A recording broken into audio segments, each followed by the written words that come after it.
Hola, muy buenas tardes a todos. Mi nombre es Fernández María Angelén, soy residente de la Residencia de Bioquímica Clínica y hoy quiero compartir con ustedes mi Ateneo final de residencia llamado Optimización y calidad en el espermograma, un desafío para el laboratorio. Este Ateneo es un Ateneo que representa mi trabajo final realizado por el sector de endocrinología, que fue mi sector electivo para cierre de mi residencia. Consistió en, como bien dice, en realizar una optimización y mejora en el espermograma y también en la implementación de un control de calidad interno. Ahora bien, ¿de qué vamos a hablar en este Ateneo? Una primera parte, va a ser contarles la optimización que realicé en cuanto al procesamiento de la muestra. 2, hablar en cuanto a lo que es control de calidad. Y por último, contarles un poco de los datos sociodemográficos y para que ustedes puedan ver y tener una dimensión de los pacientes que asisten a nuestro laboratorio. Bueno, la primera parte, como bien dije, es la optimización del procesamiento de la muestra. Entonces, para poder adentrarnos en el tema, debemos recordar qué es el espermograma. El espermograma es un examen de bajo costo que permite tener una visión mucho más amplia de la capacidad reproductiva del hombre. Tiene como objetivo evaluar la calidad del semen. Entonces, ¿cuál es la finalidad de este estudio? Es poder determinar si existe algún tipo de alteración seminal. Y este estudio está indicado para lo que sería problemas de infertilidad, varicocele, infecciones genitales, postoperatorio de una vasectomía, criptorquidia, entre otros. Este espermograma tiene como muestra el semen. ¿Qué es el semen? El semen consiste en espermatozoides suspendidos en secreciones tanto de testículos como de glándulas anexas que se mezclan en el momento de la eyaculación. Cuando el paciente se acerca al laboratorio con su pedido de espermograma, el personal administrativo es el que le da las indicaciones tanto de forma oral como escrita. Las indicaciones que se le da al paciente para la realización del espermograma es una que debe tener una abstinencia sexual de 3 a 5 días. Esta muestra debe ser tomada por masturbación, no puede ser tomada de alguna otra forma. Se debe juntar todo el eyaculado, es decir, el eyaculado completo. Si esto no lo cumplen, es importante decirles que esto va a generar muchos errores a la hora de el procesamiento de la muestra. Esta muestra debe ser recolectada en un frasco estéril de boca ancha. Actualmente lo que no se hace es administrarle al paciente un recipiente previamente pesado por el laboratorio. Se debe remitir la muestra al laboratorio entre la media hora. Lo ideal, y que casi la mayoría de los pacientes cumplen, es que esta toma de muestras se realizan en el laboratorio. Entonces no tenemos problema en cuanto a tiempos. En cuanto al procesamiento de la muestra, el laboratorio se rige de lo que serían los manuales de la OMS, tanto 2010 como 2021, en los que dice que la muestra se debe analizar tanto de forma físico-química como microscópica. En cuanto al examen macroscópico, tenemos aspecto, el color, el pH, el volumen de la muestra, el tiempo de licuefacción y la filancia. Y por otro lado tenemos los aspectos microscópicos en los cuales analizamos el recuento, la cantidad de espermatozoides que tiene, cómo se mueven, la morfología que presentan y la vitalidad. Uno de los grandes cambios que se realizó, como bien dije, es en el volumen. El volumen es para ello lo que se hace a la hora de la indicación, darle las indicaciones al paciente, es que se le brinda un frasco previamente pesado por el laboratorio. El paciente en el día de su turno lo que va a hacer es traer este recipiente y se va a tomar la muestra y va a recolectar la misma en este frasco. Lo que se hace es luego una diferencia entre el frasco previamente pesado sin y con la muestra para obtener el peso de la muestra. Y teniendo en cuenta que la densidad del semen es aproximadamente igual a la del agua y utilizando la forma de densidad y despejándola de volumen, nosotros podemos expresar este peso en gramos en mililitros y así poder tener un volumen exacto del eyaculado. Este volumen exacto es necesario para luego el posterior cálculo del número total de espermatozoides. Y es una de las recomendaciones que actualmente hace la OMS en cuanto a la obtención del volumen. Otro de los cambios que realizamos es en cuanto al informe del tiempo de licuefacción. ¿Qué es el tiempo de licuefacción? En el momento que el paciente se toma la muestra, tenemos que el semen es semilíquido, es decir, es gelatinoso.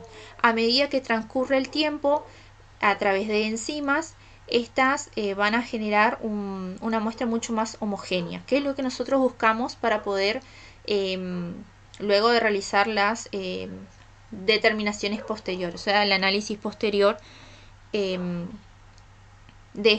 esta muestra. La primera lectura actualmente se realiza a los 30 minutos. ¿Por qué?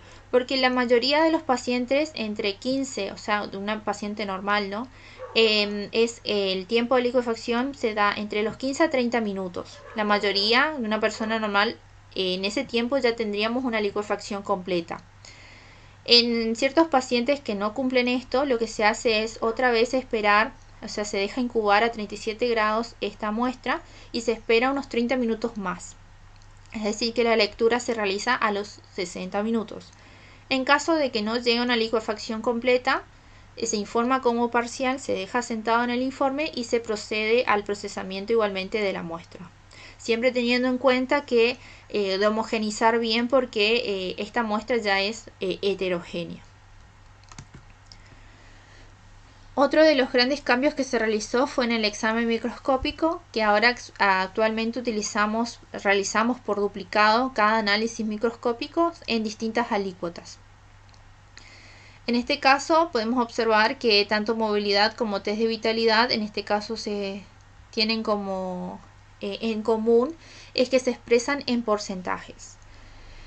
Para eso, bueno, para analizarlo, lo que se hace es, bueno, como bien dije, es por duplicado en distintas alícuotas. Para el estudio de movilidad solamente necesitamos 10 microlitros de muestra, y para vitalidad lo mismo, 10 microlitros de muestra, pero se mezcla con 10 microlitros de eosina para poder realizar el test de vitalidad.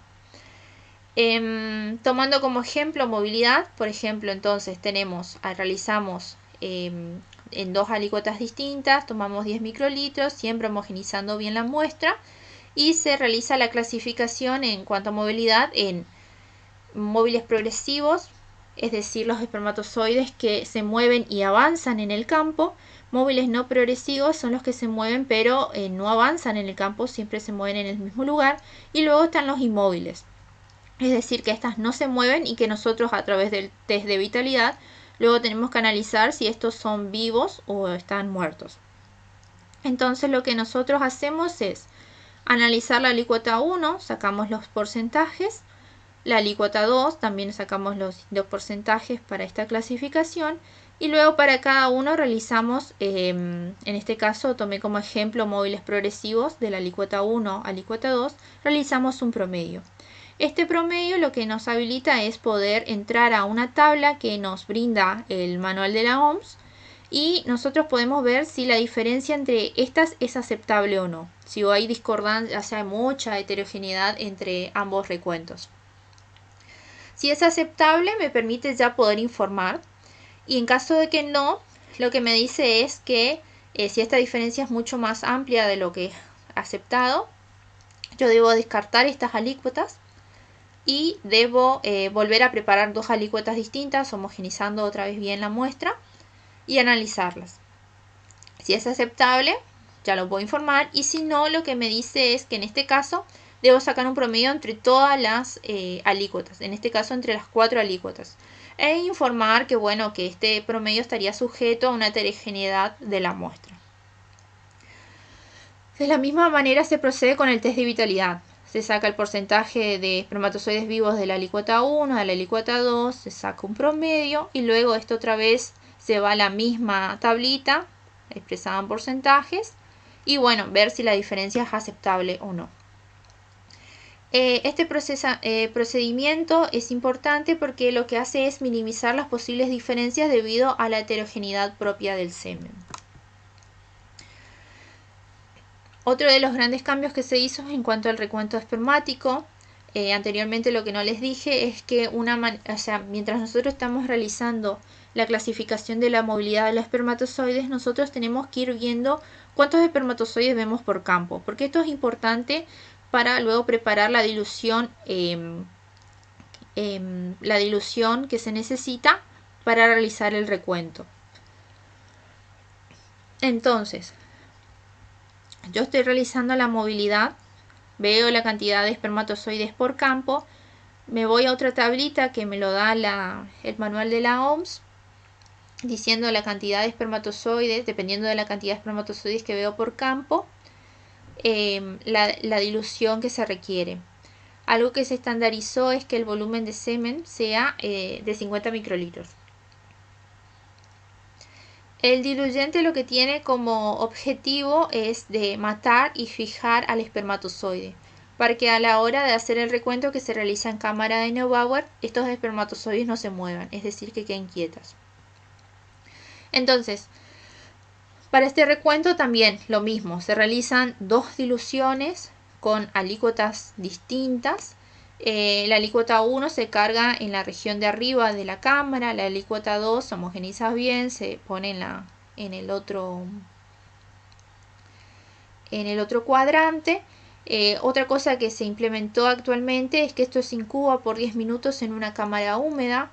La finalidad de la misma es que, si bien recuerdan, en la cámara de Neubauer existe un espacio en los cuales estos espermatozoides van a estar suspendidos, y en estos 10 minutos uno esperaría que éstas se asienten y también disminuir entonces el error a la hora del recuento. Este recuento se realiza mirando al microscopio en 400 por. Se realiza en lo que actualmente se hacía el recuento de los glóbulos rojos en los 25 cuadrantes. También el manual de la OMS sugiere que, dependiendo de la cantidad de espermatozoides que nosotros vemos, es la cantidad de cuadrantes que nosotros debemos contar. Si tiene un buen recuento, hacer nomás en 5 cuadrantes ya estaría bien, pero si vemos muy pocos espermatozoides, nos convendría contar en los 25 cuadrantes y dejar asentado en el informe. Bueno, acá lo mismo, se hace el recuento de la alícuota 1, alícuota 2, el promedio, y luego tenemos que en el manual existe también una tabla en donde me permite ver si la diferencia entre ambas alícuotas, entre los recuentos obtenidos de las distintas alícuotas, es aceptable o no. En caso de no serlo, se debe volver a repetir las alícuotas, y en caso que no, hay otra vez sacar un promedio general de esas 4 alícuotas e informar y poner en el informe como observación que quizás esto estaría sujeto a una heterogeneidad de la muestra. Eso sería todo con respecto a los grandes cambios que se realizó en cuanto al procesamiento del espermograma. Ahora bien, en cuanto al control de calidad, tenemos que recordar un poco lo que es control de calidad, que es el objetivo es mantener una vigilancia constante para detectar a tiempo los errores que puedan afectar a la excelencia de los resultados. Debemos recordar que existe tanto un control de calidad externo como interno. El control externo me permite comprobar de forma objetiva el rendimiento del laboratorio usando un programa externo.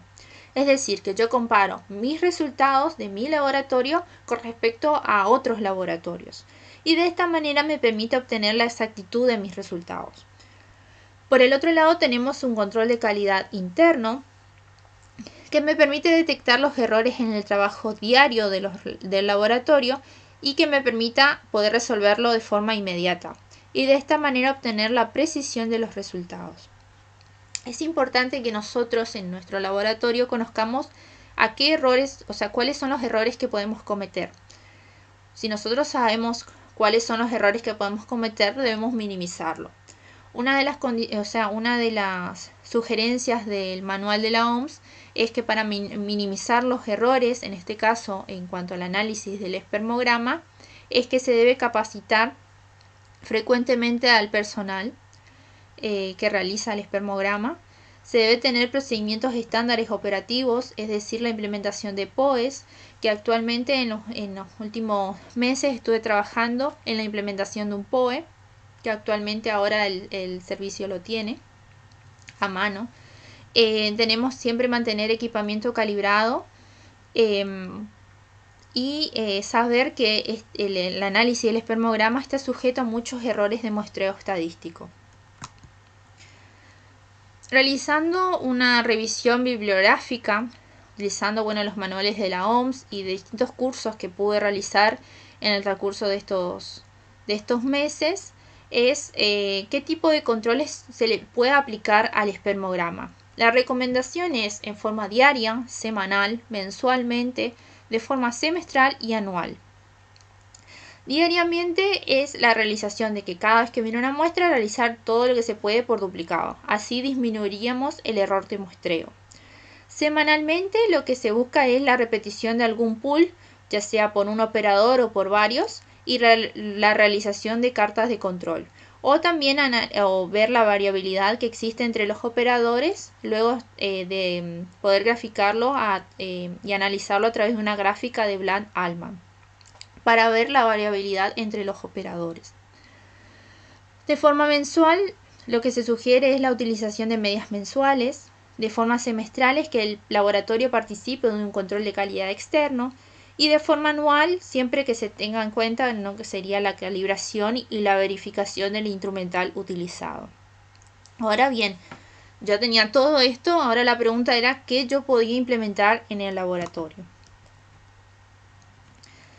Lo que actualmente quería comentarles es que el laboratorio de alta complejidad de emisiones, en este caso el sector de endocrinología, participa del programa de evaluación externa de calidad llamada PEC, en la que se evalúa las determinaciones que evalúan es la movilidad, el recuento y la morfología espermática.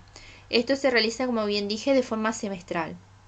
¿Qué tipo de materiales envían para poder realizar estas determinaciones? La movilidad espermática es a través de filmaciones que brinda el programa. Para evaluar lo que sería el recuento, nos mandan 2 viales de 2 muestras distintas, que son pools de espermatozoides formulados, y nos mandan las correspondientes extendidos de estos viales para realizar la morfología espermática. Bueno, esto es lo que pueden observar, es lo que nosotros ahora estamos por cargar, la ronda número 39, en la cual, como bien dije, nos permite cargar lo que serían los resultados de la morfología, movilidad y concentración. Nos permite informar según los criterios que utilicemos, ya sea según la OMS 2010 o 2021. Una vez que nosotros cargamos los resultados, y se esperan los resultados de los demás laboratorios porque esto tiene un tiempo estipulado, luego tenemos que ellos nos vuelven a reenviar un informe final en donde nosotros podemos ver la diferencia que tenemos nuestras respuestas con el valor medio objetivo, y así poder evaluar qué tan lejano estuvimos del resultado esperado. Ahora, en cuanto a los controles de calidad que implementamos actualmente, en lo que sería el interno, ¿no? El diario, que ahora siempre se hace cada vez que viene una muestra, todo por duplicado, análisis de movilidad, test de vitalidad, recuento espermático, para disminuir el error muestreal. Semanalmente, ¿qué nos recomienda el manual de la OMS 2021? Es que tener un material de control de calidad que podemos utilizar en los viales de calidad que nos manda el control de calidad externo, realizar 10 repeticiones del mismo por los distintos operadores y obtener un gráfico, que es el que podemos observar acá, para lo que sería el control del recuento espermático. Bueno, acá están los cálculos, media de bioestándar, límites de advertencia y alerta, para poder llegar a obtener este gráfico. Lo que yo hice es una simulación utilizando uno de los viales de la ronda 39. Realicé 10 repeticiones y pude obtener este control de calidad. El problema es que justo estos viales tienen un recuento, menor a lo que sería un recuento normal, menor de 15 millones por mililitro. Entonces, buscamos en el manual que nosotros podemos realizar nuestro propio pool. Entonces, ahora actualmente en eso estamos trabajando en el laboratorio, en la implementación de un pool con recuentos por encima de 15 millones por mililitro. Este pool se forma a través de 1 mililitro de muestra con 10 se hace una mezcla de 1 mililitro de la muestra con 10 microlitros de formol 10% para conservarlo. Luego, cuando tengamos un volumen considerable, vamos a fraccionar en Eppendorf de aproximadamente, el volumen final va a ser de 200 microlitros. Vamos a realizar 20 repeticiones para obtener la carta control que nos permita a nosotros controlar serían los recuentos espermáticos normales de los pacientes. Y esto se largaría de forma semanal. En cuanto a la movilidad, mi idea es que yo ya conseguí los videos que le corresponden a las distintas rondas que participó el laboratorio. Entonces estos van a ser reevaluados por el laboratorio. Ahora actualmente, bueno, se van a ir filmando las muestras que van entrando y armando otros videos. Y esto hasta ahora sería de forma mensual, hasta que lleguemos a tener una cantidad considerable de videos. Entonces esto capaz lo podamos acortar. En cuanto a la morfología espermática, tenemos que se van a utilizar extendidos actualmente de pacientes que tengan una buena calidad en cuanto a coloración de Papa Nicolau, y eso se van a guardar para poder luego ser reevaluados más adelante por la bioquímica responsable de espermograma. Y bueno, este extendido obviamente se va a enmascarar para que luego lo reevalúe y pueda evaluar si llega a los mismos resultados o no que tiempo atrás. Y esto estaría estipulado que se realice cada 2 semanas. En cuanto a controles de calidad mensual, esto se basa en lo que es el teorema del límite central, que es cualquier muestra, o sea, una muestra de cualquier distribución de tamaño n grande. Mientras más grande sea el n, sus medias se aproximan a una distribución normal. Acá podemos observar un poco cómo son los cálculos, que lo que me pedían era que yo realice un Excel del año pasado, o sea, del año 2023, de enero a diciembre, calcule las medias de cada mes, luego las medias, la media de las medias, es decir, teniendo en cuenta todas las medias mensuales, sacar un promedio de todas una media de la media anual, por eso se llama la media de las medias, y que empezar a trabajar con los análisis de este año, saque las medias de cada mes, que eso es lo que realicé. El problema es que esto no se podía aplicar en nuestro laboratorio, es porque me decían que aproximadamente lo ideal es que tenga un N de 80. Y el año pasado habían meses que ni juntando 2 meses llegábamos a tener 10 pacientes. Entonces, al consultar esto con bioquímicos que están en Buenos Aires, que están trabajando en laboratorios de andrología y tienen esto implementado, nos recomendaron que no era aplicable porque íbamos a cometer muchos errores. Pero esta era una buena manera de tener un control de calidad, ya que todos los que serían parámetros cuantitativos del espermograma podían ser evaluados. Pero en este caso no se pudo realizar. Eso sería todo con respecto a control de calidad. En cuanto a los datos sociodemográficos, para que puedan conocer un poco, tenemos que se analizaron todo lo que serían pacientes mayores de 18 años que concurrieron al laboratorio de alta complejidad de Misiones, LACMI, desde enero del año pasado, 2023, hasta julio de este año, en donde pudimos observar que en cuanto a la edad, la mediana era de 34 años, que iban de un rango de 18 a 64 años. Tuvimos un total de 154 pacientes analizados en este periodo. La procedencia del 74,5% era de la localidad de Posadas. El principal motivo de consulta fue por problemas de fertilidad.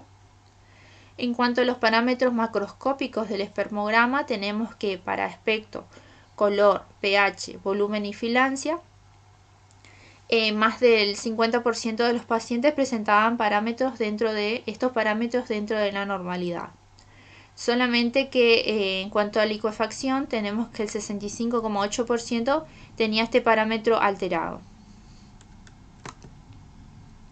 En cuanto a motilidad y vitalidad de los espermogramas analizados, tenemos que el 85,8% presentaba una motilidad normal y el 82,2% una vitalidad normal. El recuento espermático, en cuanto al recuento espermático, tenemos que la mediana para lo que sería concentración espermática fue del 58 millones por mililitro. Para espermatozoides totales, la mediana fue de 175 millones por mililitro.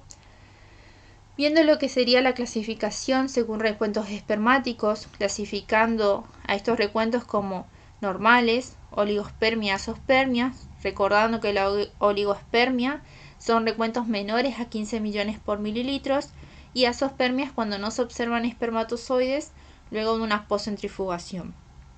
Tenemos que se observó que el 74,7% de los pacientes tenían recuentos normales, es decir, por encima de 15 millones por mililitro. Por otro lado, al evaluar las alteraciones morfológicas que presentaban los espermatozoides, se observó que la región más afectada era la parte intermedia, con el 91,9% de los pacientes.